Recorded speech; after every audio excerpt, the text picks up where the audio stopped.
Let's see. Okay, so we're live streaming now. Let me just check the microphones here. Anna Tran, are you here?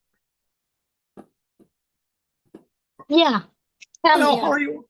How are you today? I'm great, thanks. Good, good. It got cold in Hiroshima again, but there are beautiful cherry blossoms and a special tree called magnolia tree that smells like perfume. It's wonderful. The magnolia tree. Let's see. We have Loy Vuduk Loy. Are you there, Loy? Yes, I'm here, teacher. It's nice to meet How are you. you today? I'm Good to fine, be with thank you. you. Did you have a good Sunday in Hanoi? Yes, I stay in Hanoi, but it's quite busy, teacher. Okay. Busy time, you say? Yes, busy. It's Okay. both time and work as well. Okay.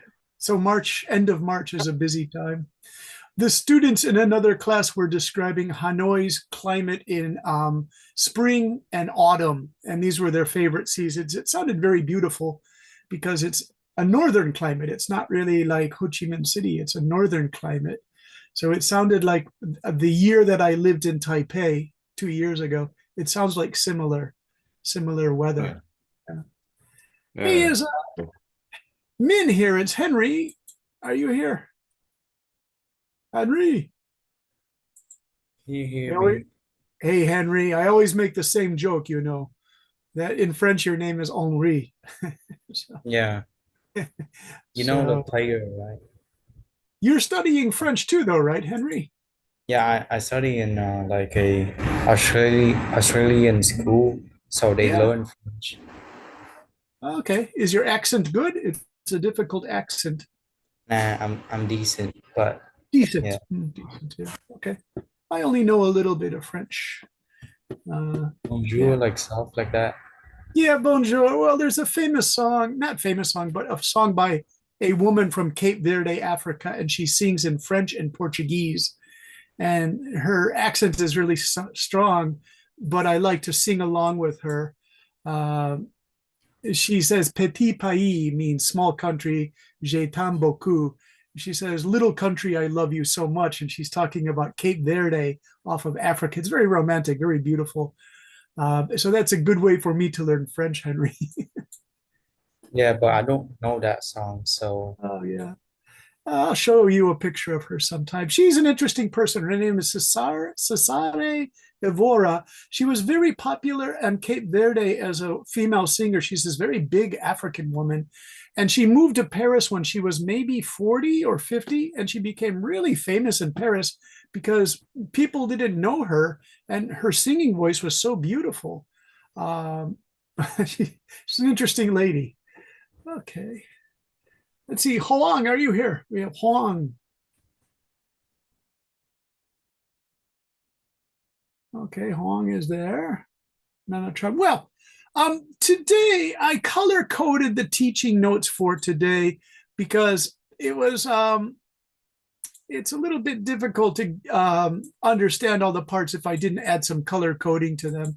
So sorry if the colors are bright colors, but they're the best I could do for today's thing. It's on introductions. We're gonna focus on introductions here, and of course, I always enjoy when you help me by reading. So if you'd like to help me read this, this goes back to the nuclear essay. That's why I copied the whole nuclear essay because it's used so much in the textbook. And also the prompt is also used again and again and again. So I wrote these notes here. I say, hello, everyone. Thanks for reading the long essay. Since the essay is long, I want to focus on the essay prompt that led to the essay and a small sample of the essay itself. This is just a quick review to include these key introduction words. I tried to keep the color codes all the same again and again and again. Blue is assess, red is discuss, sort of yellow, orange is make comparisons, and green is include. I noticed the textbook really stresses these again and again and again to really focus your evaluation skills, well, your essay writing skills. Hi, would you like to read this here? Yes. First. First, the prompt. Many governments for a variety of reasons, as seeking energy sources can have them crap their reliance on fossil fuels. Assess how much countries should rely on nuclear energy to help meet this goal and their energy needs. Be sure to discuss matters of concern regarding energy use, such as cost and environmental impact, and make comparisons among various energy sources. Regarding this, include statistics from a variety of sources to help support your position. Yeah. So again, I've commented before these four, five verbs. Let's see, one, two, three, four, four. These are used again and again by professors for essays or for test exams. So this is why we're going over them again and again and again to really familiarize yourself with these, okay? So one part of the long essay on nuclear energy that uses all four of these props, this it helps with consistency in your presentation. So this is this part here. By the way, I wrote and so on because many of our young students are just using ... in their writing. And I think it's better to write and so on so the younger students can learn and so on, because just writing ... is not good in academic writing. And Teacher, why can't you write etc.? I could do etc. It's, yeah, that's a good choice. We could do etc. too if you'd like. There you go. You could do that too. And we're just trying to get away from this ... style, you see. I'll tell you what, Mr. Ann, would you like to read? I gave you these four beautiful colors. Can you read them? That sort of egg yellow is maybe a little difficult if I highlight it.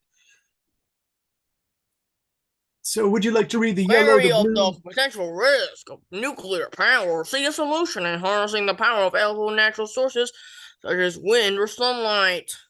Yet, while such renewable forms of energy has incredible potential and are recently seen increased investment and innovation, none of them have been shown to be able to produce an energy on a level anywhere close to that currently being consumed around the world.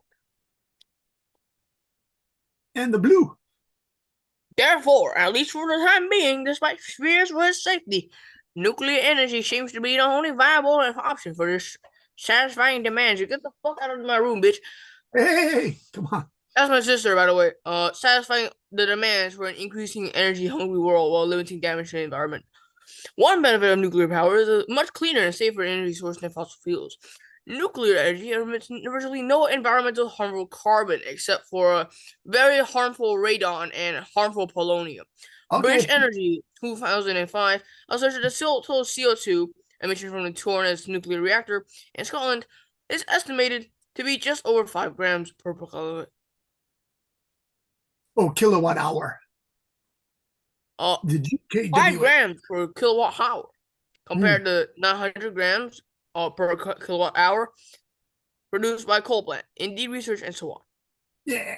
Okay. So I color coded these. You see the making comparisons is that sort of egg yellow. The red here is discuss, very short discussion, by the way. Assess a little bit longer.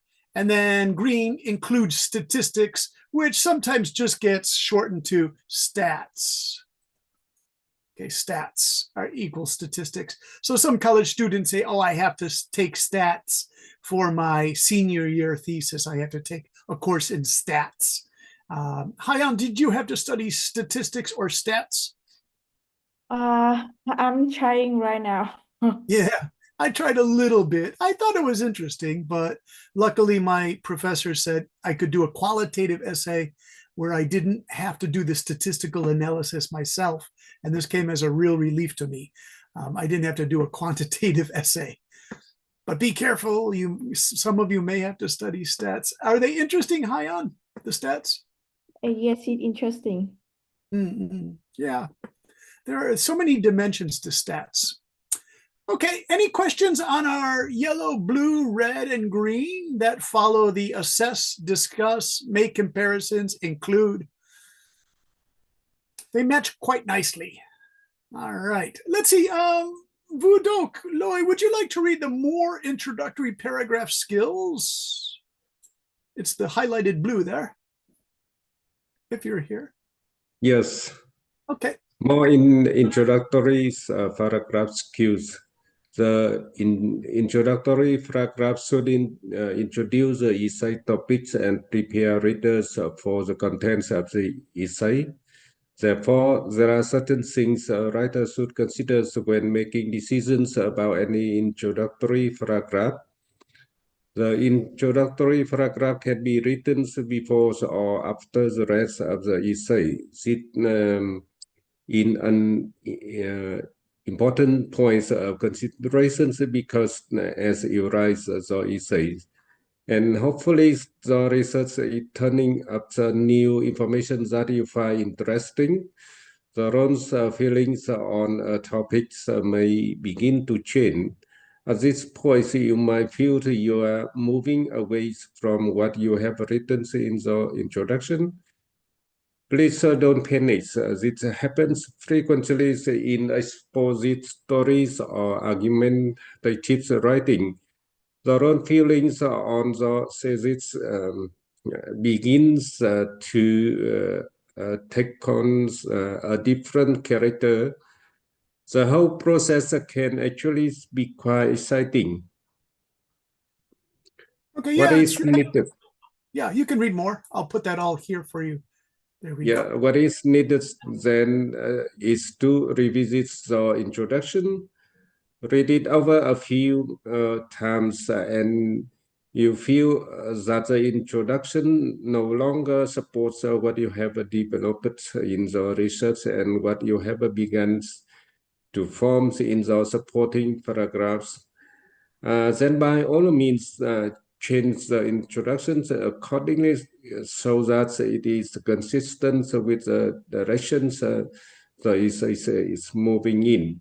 Yeah. So Yeah. when I was working on my own thesis, the professor said, please don't worry about the introduction. As you write more and more, you will clarify your thesis. When we had to present our thesis, he said, this will change because as you do research, your point of view will probably change as you gather more statistics, more information, more perspectives. It's a process. If you're given 1 month to write a end of term paper, or about a full year in Europe for your master's thesis or doctoral dissertation, as you undergo the process, there's going to be a constant reworking of your introduction. So many students become really stressed about that introduction, that the thesis has to be perfect. And so the advice my professor gave to me was let the introduction, the thesis be a little bit more flexible. But the only thing I'll say about that is if you feel like your thesis is radically changing, then by all means, check in with your academic supervisor, your mentor, and say, I'm having this problem and the thesis is beginning to drift a little this way, and then discuss that with the person so that it doesn't come as a shock that you went completely in a different direction. And again, this means that your introduction is flexible. It will change. Okay. Let me ask, Hayan, are you in the process of writing your dissertation now? Not dissertation, it's just my thesis because I'm in my master degree. But Okay. I have to write. I wrote the first part 30 pages, but then I'm changing the way, and then right now I have to write another part. So it's a little bit complicated and very stressful. Very stressful, yeah. Do you feel the thesis has changed since you started out? Yes, it changed. Before that, I wrote very broad, and then the more information I collect, the more I narrow my own topic, so it makes narrow down a little bit. Yeah, the narrowing process too. Yeah, that's a really good point. You Yeah. start out and it might be too broad, too general, and then as you narrow down, it becomes a stronger thesis because the survey field is shortened. Yeah, that's a really excellent point, Hayan. The same thing happened to me as well. All right, let's see. Any more impressions on that, on how the introduction should be pretty flexible? Go easy on the introduction so it doesn't give you too much stress. I want to see if Mr. Tintin is here. Tintin, is your microphone working okay? Now it's working. Okay. How are you today in Germany, Tintin? Fine, but a little cold. Oh, a little cold also, yeah. Did the flowers come out? Some blossom trees, but not much. Yeah. Yeah, the trees blossom first. We have beautiful magnolia trees in my neighborhood. Hey, Tintin, can you read a little bit for me if the microphone is Yeah. working? Okay, so Tintin, this is kind of long, but try this. Writing an introduction before supporting paragraphs, no doubt, helps with logical order and specific contents of the essay stay focused. At the end of the essay, the writer can then go back, examine the essay, and look for areas where the following paragraphs perhaps raise some points or challenge some points in the introduction. On the other hand, many writers, myself included, occasionally write a series of paragraphs on a topic without having an introduction. This is challenging for some or easier for others. In my case, I began writing supporting paragraphs to see how they could relate to one another and see if a central theme or argument was developing. This process of writing without a set introduction was somewhat successful because it took away the stress of having a very clear, precise thesis. I merely began writing on what was of interest to me. Also, writing the introduction, trying to get it perfect, can be very stressful. If you find yourself stuck, then begin writing paragraphs based on your research, which also satisfy your curiosity on a topic. You can also begin to ask yourself, why did I choose this topic? Sometimes it's easy to forget such basic things like that when stress is encountered in your research and argumentation. Yeah, the whole process, if you're writing a really long thesis, that's like 30 pages, 35 pages, it's easy to forget. You say, well, why did I choose this topic? In my case, I found myself going in the direction of a topic that I found very dissatisfying. It wasn't my original intent to write about that. And it was a very strange process, by the way, very stressful. Okay, Tintin, what do you think? Tintin, what's the longest paper you've written for your secondary school? Few pages. And how was the experience? Did it become stressful with introductions? Yeah. Now, did you have to go back and change the introduction? Not much, no. Okay. Now, did the teacher offer you good support? Yeah. Okay, good, good. And that, what was the subject? I'm curious. What did you write about, Tintin? Of course, it was about the coronavirus. Oh, okay, coronavirus. Yeah, it's gathering a lot of essays by students. Okay, quickly here, everybody. What to include in your introductory paragraph? A background on the topic, the writer's thesis. It's your thesis. A motive for the essay. This is interesting. This gets back to the question of why did I choose this topic? What is your motive? What are you trying to demonstrate in your essay? And this I really struggled with because my topic was very, the word is ambiguous, ambiguous and contentious. And as I started to write, I became, what would it be the word? Not resentful, but disappointed because I could have chosen a different area, geography, to do my thesis on. And I kind of made a mistake. So I had to stay with my original topic. And it's a very contentious area of social sciences. Okay, so number one, background on the topic. This is here. And this is what I want to break down even further. It's the suitable background information, such as a history of the topic, the current situation regarding the topic, different perspectives on the topic, definition of key terms, and statistics. Again, I color coded these for you. A and B share the red because in this sample here, the writer put all of this together. He put together a history of the topic and the current situation regarding the topic. So that's all pushed together as one thing. Let's see, is Anna Tron here? Yeah, I'm here. Anna, would you like to read all of this? Let's start here and it goes to there. Okay. Here's a sample introductory paragraph with all the above points for a good, solid background on a topic. Keyword demographers. Demographers predicts that the world's population will reach 9 billion people by the middle of the 21st century. Competition for sacred resources will certainly intensify as a result, with one resource of particular concern, food. The United Nations reports that close to 1 billion people are suffering from chronic hunger. As the population continues to grow, this figure is sure to increase, so the attempts are being made to meet the demand through more industrialized food production, which aims for higher and quicker yields of current food sources.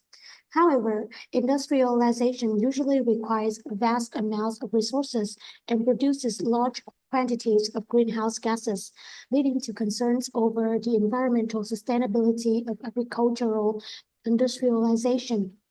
Therefore, the challenge is not only how to feed the bulging population, but how to do so sustainably. Perhaps the answer lies not in trying to produce higher yields of current food sources, but instead in finding alternative food sources.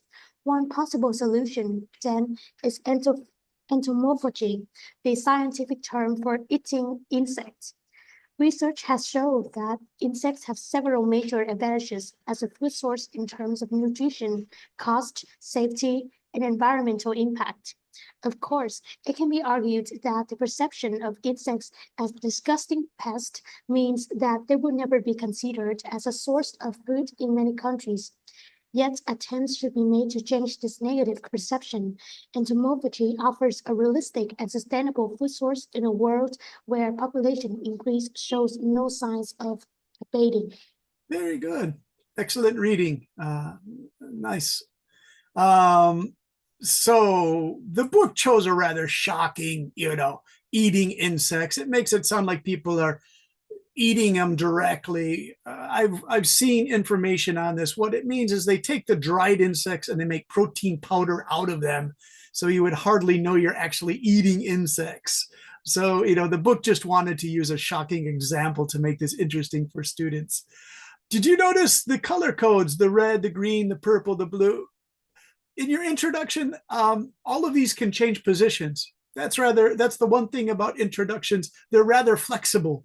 So if you see E as statistics, it's the last in our list, but the writer actually started with blue for demographers.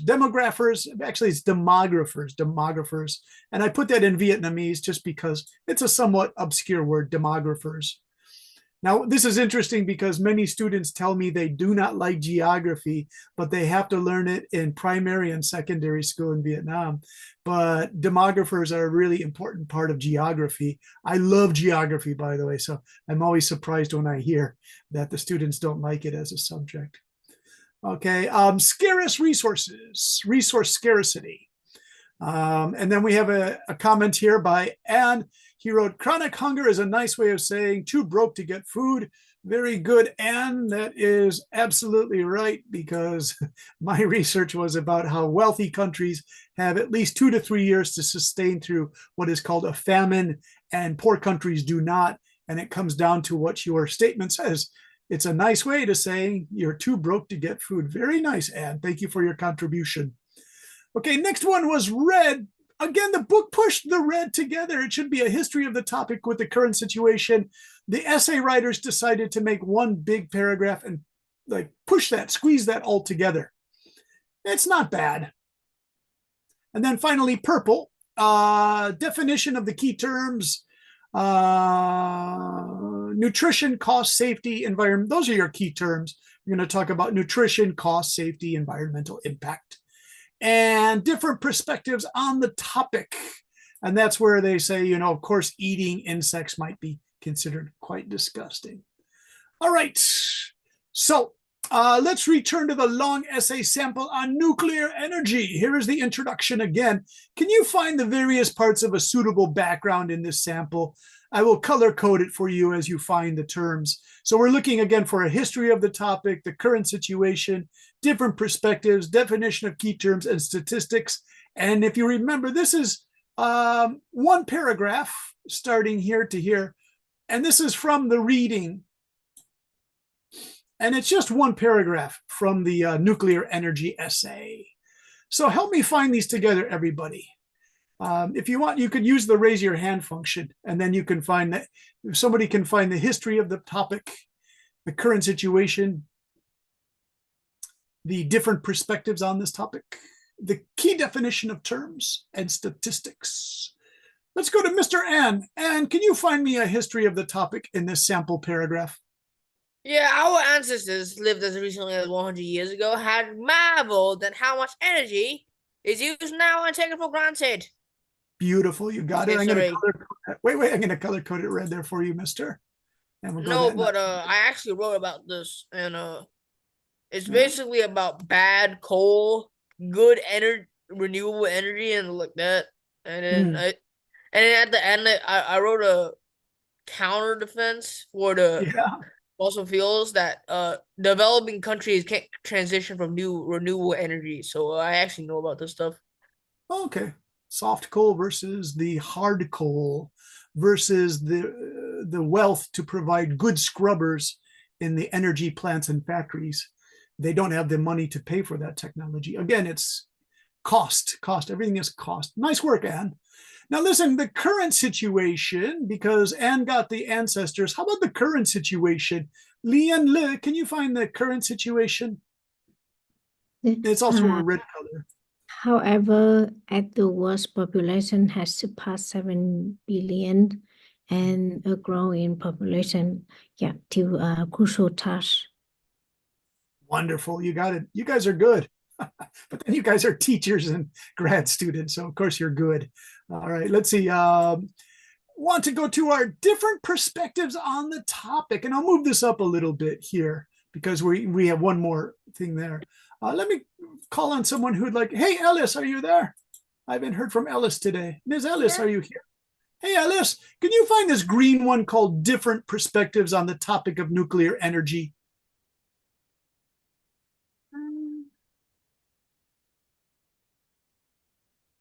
And I'll give you a hint, Ellis, it's in here.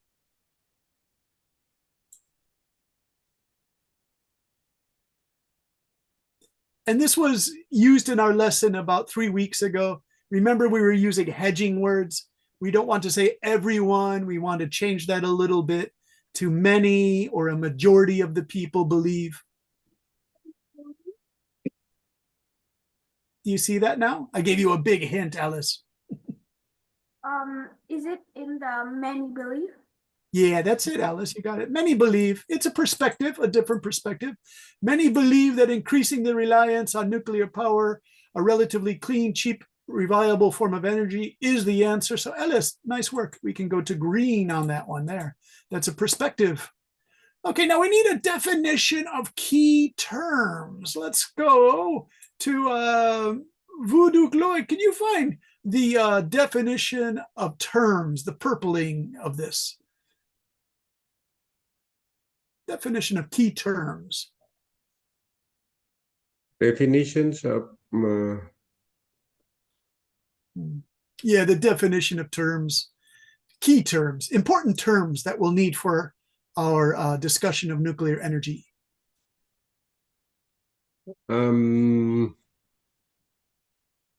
Yes, it is the new energies more clean and cheaper. That is nuclear and energies. Yes, and let's see. These are stats, so I won't go to the stats. And by the way, I just gave you guys the answer for statistics. Solution harnessing. Renewable. Yeah, renewable forms of energy. Renewable form of energy. Yeah. Yeah, I think that's pretty good for defining a term right there. Good. Okay, now this question's kind of easy. I gave you the answer. Sorry about that. But the statistics, putting statistics in your introduction, we can go here. There's some wonderful stats. The short name stats, and that goes to blue for statistics. Good. Okay, and let's see what's left over. Not much. We got the main 4. 2 reds, 1 green, 5 actually. We got our 5 key terms. All right. You did that rather fast. That's nice. Okay. So I will put this here to start a new discussion. So I'll put that here. And let's see, is anyone working on an introduction now that you would like to share? Like Hyan, would you like to share an introduction? We can put it in right here, and then we can find, statistics and things like that. Um, I mean, I'm would it fit? I currently don't write the introduction because I am struggling with. I try to write all the whole part first, and then I write the introduction later. I'm sorry. Because Yeah. my topic get narrowed down, so I Yeah. think it would better to write all my body graph first. Yeah. See, But that's you're following what yeah, I did as well. but currently I attend a course. It's called writing a grant proposal, and then they taught about how to write introduction with pyramid principle. That we have to put a core sentence in advance rather than another writing. For example, for research paper, we have to write historical context first and then core sentence at the end of the paragraph. But in grant writing, we have to put a core sentence in the first, like the first sentence of the paragraph to grab the reader attention. Uh-huh. Oh yeah, you're using the hook. Yes, the hook, yeah. Yeah, the hook is in the green book, book number 1. I just taught that last week to the academic writing 3. You guys, quickly, this is a good review. Hyan just said the hook. Grab the reader's attention. Have you heard that before, anyone? The hook. Grab the reader's attention with a hook. Here, let me show you a quick sample. I'll stop this here and I'll go into Zalo, and it is the homework was to write a nice hook for the students. Oh yes, this is wonderful. Here, I'll share the screen. Hopefully it won't do something strange. Sometimes when I share Zalo, it knocks me out of this. So is that okay, everybody? I'm still here with you. Okay. So this is by a young writer, Bone. He's actually a really wonderful writer. He's only like 10 years old or 11. He's a primary student. And hey, Mr. An, would you like to read what Bone wrote about This gaming? is literally the English version of what we write in nghị luận văn học every day at school. So Is it yeah. interesting for you, Mr. An? No, it is boring. Well, go ahead, Gaming read isn't it. just a hobby, it's an entire world where we get to live out different lives, conquer challenges, and master new skills. Whether we are exploring big open worlds, solving different puzzles, or battling it out with intense competitions, offering a chance to develop new skills. Additionally, we can play with our friends, having a fun time with everyone in a computer environment that you will stick your face into for 9 hours a day. However, gaming only helps if we give it a limit. It will be much harder to concentrate and work and rest our brains. This can also cause serious troubles in the future. So next time we dive into a game, remember it's more than just pressing buttons. It's about developing new skills and interacting with the outer world, one level at a time. However, we will spend time with it correctly and set limits to not overcome other tasks. And also, don't stick your face into the computer 9 times a day. All right, Mr. An, do you like Bone's hook? I thought it was effective. No. Can you write a better hook? All right, there's your challenge. And you must write a better hook. All right. I think it's a pretty good hook. The only I could freestyle one right now. Renewable energy is not just about energy that can rest forever. It's an entire thing that you can use for the entirety of your life. Well, why don't we be able to use that energy? That's because you are a failure and you should go kill. No. See, no, you couldn't put that in academic writing, Mr. An, because it becomes much too critical, saying because you're a failure, blah, blah, blah. The professor says, no, back to a formal academic discussion, right? So I would caution you against using that approach. All right. Let's see. I want to call on someone. Hoang, are you here? We have to give Hoang a chance to participate or join us. Okay, how about Min? Henry Min, are you here? Min, Yeah. Min, can I ask you about your essay writing? You're a secondary school student or university level? Wait, I'm grade 9, so secondary. Okay, secondary. And what's the longest piece of writing you've had to write? Longest one. Yeah. I think it's about 3 pages. Okay, it's standard. And how did you feel about the introduction? Like my introduction or what? The one you were working with, did you find it an easy task or more difficult? I think my introduction was the most challenging one. It's Okay, like, most challenging part of the essay. yeah, Okay. And did you find yourself changing it as you wrote the paper? I I think I did because you know the introduction is like like the part like I don't know what to call it, but Mm. you need it for your essay. Like Mm. you need introduction for a good essay, so Mm. brings my essay down a lot. Oh, the teacher wasn't happy with your introduction? Yeah, Wow. What was the because topic on? my Min, what was topic your, yeah. was on like genetic like engineering. Oh, So nice. you And know did you have, genetic engineering, right? yeah, sure. Did you have any statistics in your introduction? Yeah, I did research a lot. Okay, Like a very nice. And let's go through the list. This is interesting, Min. Min, did you put a little bit of the history in the introduction? yeah, I did because I did talk about like the one who invented the genetic engineering Yeah, was a Chinese guy. So yeah, okay. And did you put some key terms in that introduction? I I think I did some Yeah, of my point in my essay. yeah. And then statistics, were there any statistics on genetic engineering? I did, but on my body paragraph. So Okay, they were in the body. Okay, interesting. That's pretty good for a secondary student, even though here, I'll write it out here, Henry. The statistics to be used were not in the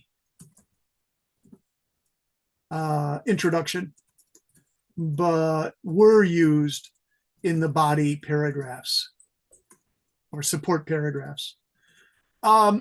So yeah, Henry, if you can get one important point from this writing course we're taking is, I would say try to throw in a statistic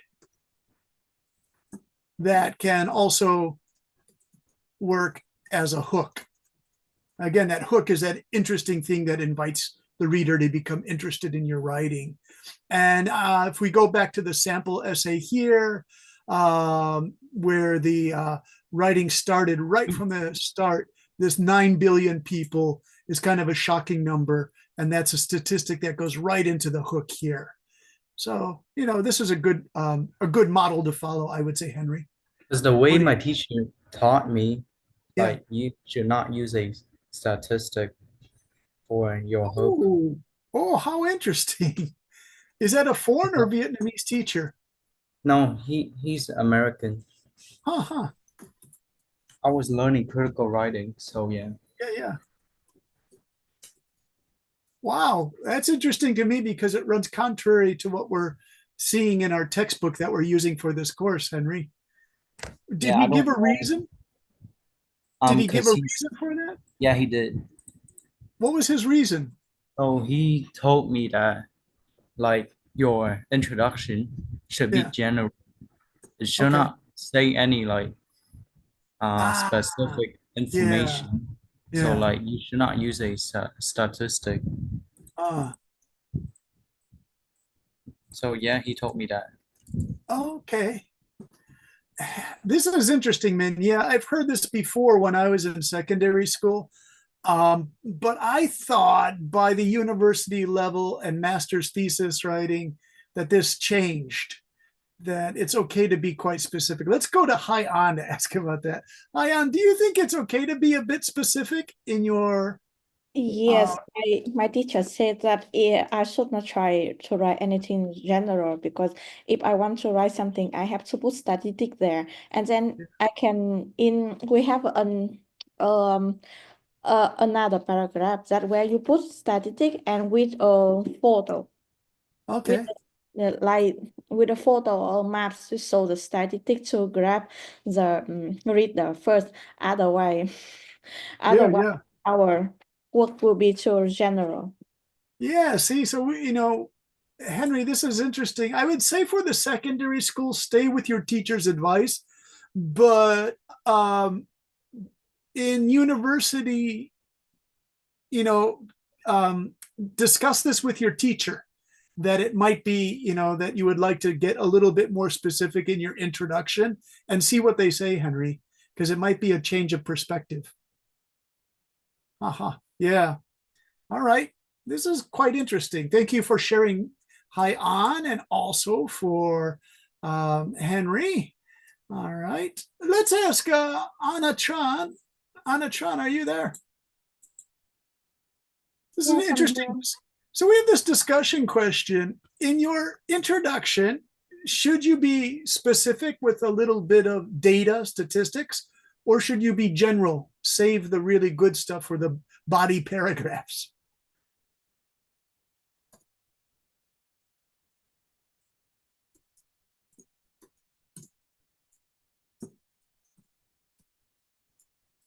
Hello, are you able to hear me?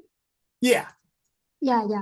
Well, I think it's an interesting question, because I had this question for the longest time. Uh-huh. Yeah, I also think sometimes being too specific in the introduction will limit your like the way you can like it will I think it will weaken your points in the body paragraph, Okay. because the main statistics and the data and everything should be supported, they should support your points in each paragraph. So I think it should be safe in the body paragraphs. Yeah. But I would say that I find some essays that they introduce statistic right away in the introduction. And I think some of them are really effective. So I think it's Yes. really, and I think it depends. Nice. Great response, because this is a nice compromise in this discussion. How about a quick, effective statistic that grabs the reader's attention? And I'll say as a statement, it can work. It really can work. So these are things to think about. Really interesting, everyone. I really like that discussion. Let's ask Lian Le. Are you there, Lian? Lian, what about this introduction? Should you save the data for the main body paragraphs, or should you throw out just one spicy bit of data or stat to grab the reader's attention? So, from my personal experience, I have no training on how to write paragraph in the past, but I think it like for the static, should do it for like supporting idea. I haven't tried to do an academic writing in the past. So you're a teacher, though, right? Yeah. I am a BME teacher, and if a student used, I just highlighted 9 billion people, do you think it's just a small number? It doesn't get into really small details, Yeah, in this case, it does get the attention from the reader. It's very general information. Even the number is very detailed, but the number provided in the introduction, it does get the reader attention. Yeah. The popular YouTube as like an entertainment information resource, they use those shocking headlines to grab your attention. So I have a favorite YouTube person I like to write because I think she's quite funny, and she does presentations about China, but she doesn't live in China. And one of her shocking titles the other day was, China really only has 300 million people. I thought that was quite shocking. And she said the government hasn't been telling the truth, that there are only 300 million people. So that it's not 1.2 billion. It's that's not a hook. That's just misinformation.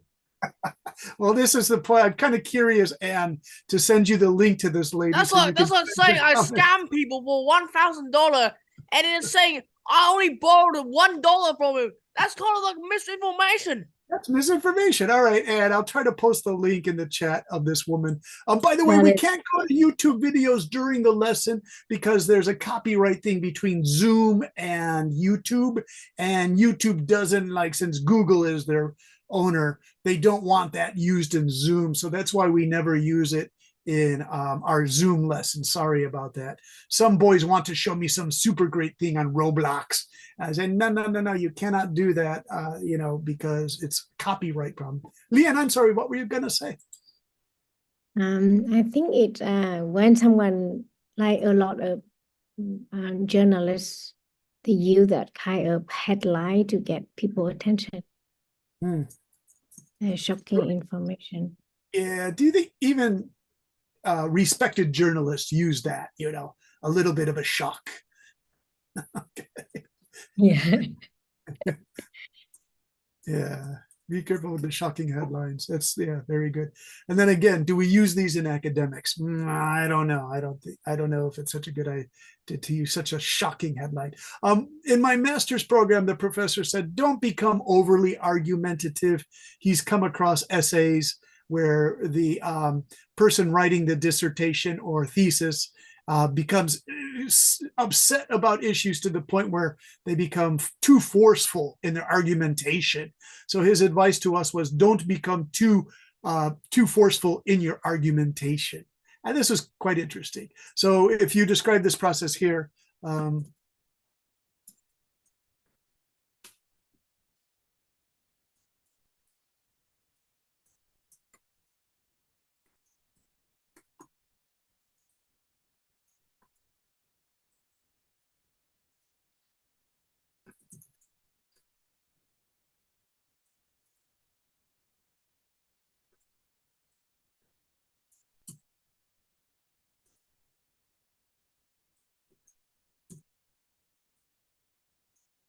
okay, so that's the best advice I could give you. By the way, looking at these, the assess, discuss, make comparisons, include is a little bit ambiguous, Then if we go further here, then you can see it's actually should be include statistics is the better way to phrase that. Because if we leave just include here by itself, it doesn't really say much. You say like include statistics. Hi, An, you said you included a data graph, I think in the Corona. Was that Anna Tran or Hi An who did that? Anna Chan. Yeah, Anna Tran did the statistical graph in her Corona thing. It's in another folder, but I thought that was really effective to show those Corona statistics. Okay, nice work. And so I'm happy that you students have a good understanding of this. Okay, any questions? Because I'm getting ready to describe the homework to you. All right. For the homework. No, but I just sent a photo in the chat because I just look on YouTube and then they give me a really structured way how to write an introduction. Like you, Okay. like you write it, like for example for the important topic, you want to write 200 words, and then you can just write it in 200 words or 300 words so that you don't overly describe one topic, and then this structure work quite well for okay. So everyone, can you see that in chat? Hyan just took this from the textbook we're using, And it's a guideline on what your word count should be. Because Henry, last week or 2 weeks ago, you asked about word count on that essay on nuclear energy. And I told you that it comes out to about 650 to 750. So these are the actual word counts, suggested length of 500 to 1,000 words. This would be about a 4 or 5 page paper with double spacing. And can you save this, everyone? If you see Hyan's file here, please save this, download this. You can download this onto your hard drive. I have it in my textbook, but she's doing you guys a really good favor by including this here. So introduction is 5 to 100 words. It's quite a long introduction, don't you think, Hyan? Yes, I think it's too long. It's just for like when you want to write an introduction, you have to write it longer, and then when you have narrowed down your topic, you can delete it later. Okay, so it's okay to go over 500 to 1,000 words, and then this will be narrowed down to, let's say, maybe 200 to 300 word introduction. Yeah. Just so you get every point in you can imagine. All right, let's see what they have. We have the section, introduction, importance of the topic, definition of key concepts. Yeah, brief review. Goodness me, the literature review. We haven't even gotten to that yet. And that literature review, it can be really challenging for some students. I know it was challenging for me. The main results and contributions of the paper. Okay, I'm laughing at that literature review because when I was doing my research on resource scarcity in the Middle East, there was one author I really didn't like. I just thought his research was dishonest and he was very controversial. And so I was trying to get around him without mentioning him because I really dislike his research. I think it's just really, like Anne was saying, it's misinformation, teacher. It really is misinformation. He uses the term, do you know the term, have you heard this in your studies, straw manning? Straw manning is when I do. You know it. I research psychology. Okay, and so yeah, straw man is like a big old liar. That's basically an influencer. You know James Tour? yeah. He's a biology. Yeah, so he basically preaches about Jesus creating animals. Yeah, something like that. So what straw manning, what you do is you're in a debate and straw manning is you're in a debate and you accuse the person that you are debating about a stance that they did not make. And you say, oh, he's straw manning that. You're creating a fake argument that your opponent never made. And so the researcher I had was doing that a lot. He was making false accusations against 3 top researchers. And this researcher rose to the top level of Google citations on people. And I just didn't think that was fair. So it was my challenge. I had to work around his research. And I used other researchers who had much more valid criticisms of resource scarcity in the Middle East.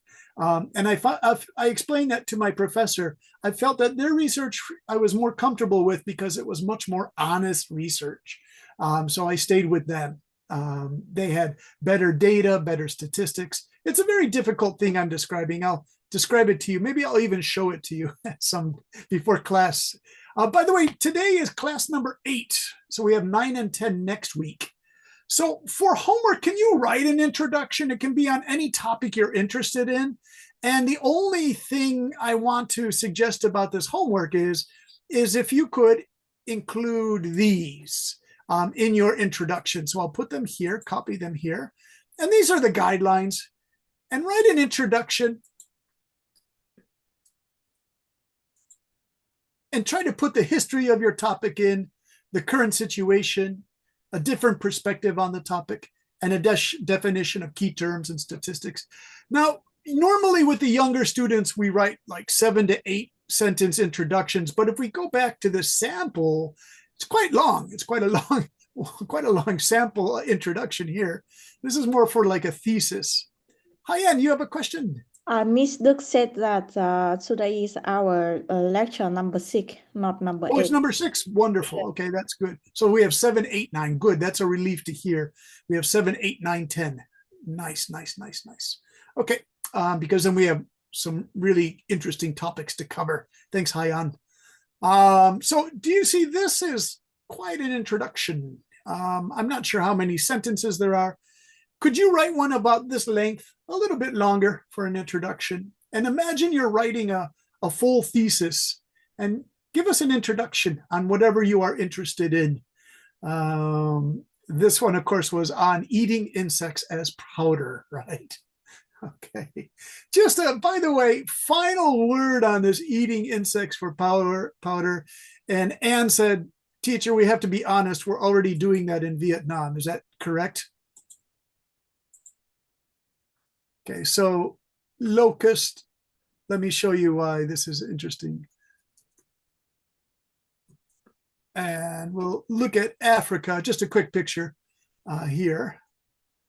And in terms of eating insects as protein, yeah, I say if they make it into a powder that you can't recognize, maybe it's okay. But these are the great locust swarms of, this is in Argentina. This is the swarm coming down on a field. This is what they look like. But if you were to capture these and turn them into powder in place like Africa, you grind the protein from the insects into baking flour, and then you can actually eat this as a protein source. Anne is laughing. Anne, what's your reaction to this?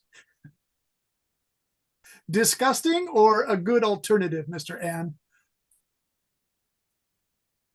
Yeah, likes it. You just like the shock value of it? All right.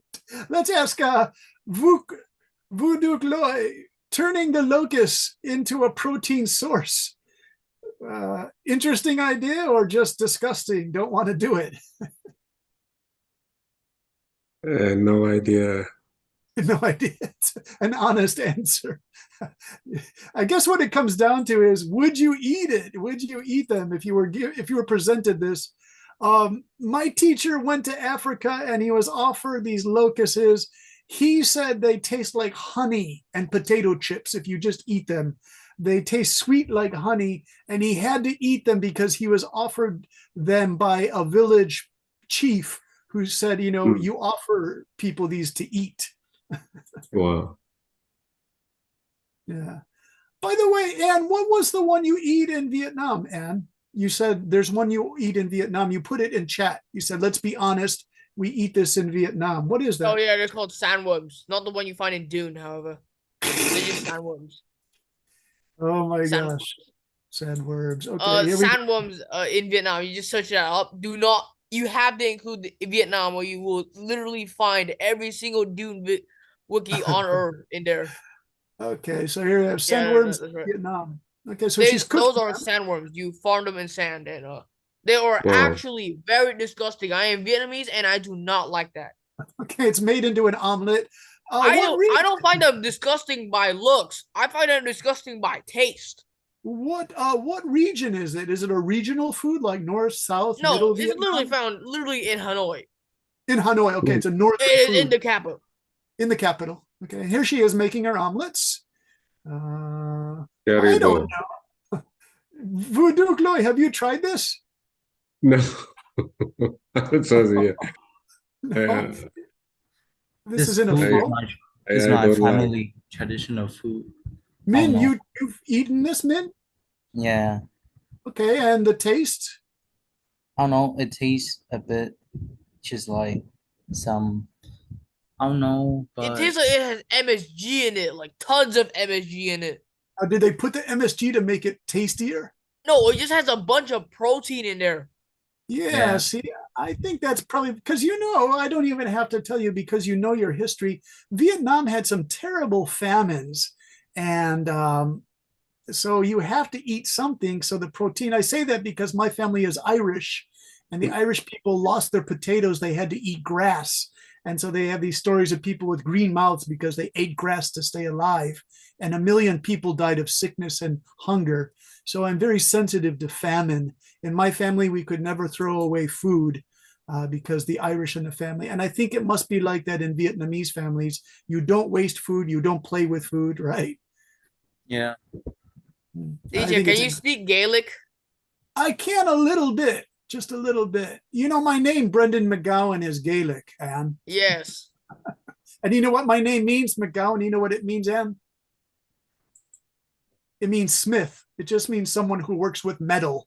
I'm just a common smith. Okay. All right. Any questions about the homework and introduction? Any topic you like, but try to put a little statistics in there. Try to put a little hook in there if you can.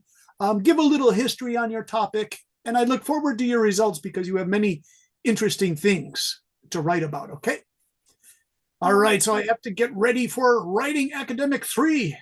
Hi, Part. Mr. Brandon, can I have a question? Yes, please. Yeah. Your guideline on the introduction was very helpful for me, but I have a question. For example, for my for the last week prompts, I had a prompt on online shopping and physical shopping. And I want to write an argumentative essay on that, but I wonder if I should include the history of the topic in that essay because I feel like it could be inappropriate and irrelevant to the argument in my prompt. Oh, what an interesting dilemma, Anna. Physical versus online shopping? Yeah, I think the history of the topic is important, but I wonder if it's essential for every topic because some topics can be, for example, my topic, I think introduce the history of shopping could be too broad and too irrelevant to my essay. Yeah. So you narrowed it down to like traditional marketplace shopping versus online shopping as a way to narrow the topic down? Because then it's a comparative contrast essay. Yeah. It's a comparison essay. Now, do you want to write just the introduction of it, or would you like to expand that to 3 to 5 pages? I want to expand that. That's fine. Anne gave me one on military history that I liked. So it's perfectly okay to expand that. Yeah, if you want to go longer, by all means do, because your writing is very clear and it's interesting for me to read them. It's not a problem if you want to go long on your responses. Okay. All right. I hope I answered your question, Anna. It's all right. Don't worry about irrelevant, put as much in there if you want to talk about traditional marketplace shopping. Thank you. And then when I look at it, I can offer you suggestions, Okay, thank you. I'll try. Okay, thanks, Anna. If you have time. Okay. And if you have time, go longer. You don't have to go longer to 3 pages. If you just want to write an introduction for this coming week's homework, by all means, just, give me an introduction that I can take a look at. And I'll put everything in Zalo that you need to know for the homework in tonight's class, okay? So thank you very much. I really enjoyed it. I really enjoyed the discussion about that introduction, how specific or how general it should be. That I really enjoyed talking to you about that. It gives me things to think about now, right? All right. So thank you, Hyan, for all your help. Really wonderful. And Lien, thank you so much. Anne, always a pleasure. Vuk Dukloy, thank you for coming. Henry Min, thanks. You're welcome. Thanks for coming, Henry Min. I'm just laughing. And don't be squeamish. We all eat sandworms. Okay. Poopa. They're called poopa. All right. Thanks, you guys. Thanks, Tintin. Have a great spring in Germany. And we'll see you guys next time.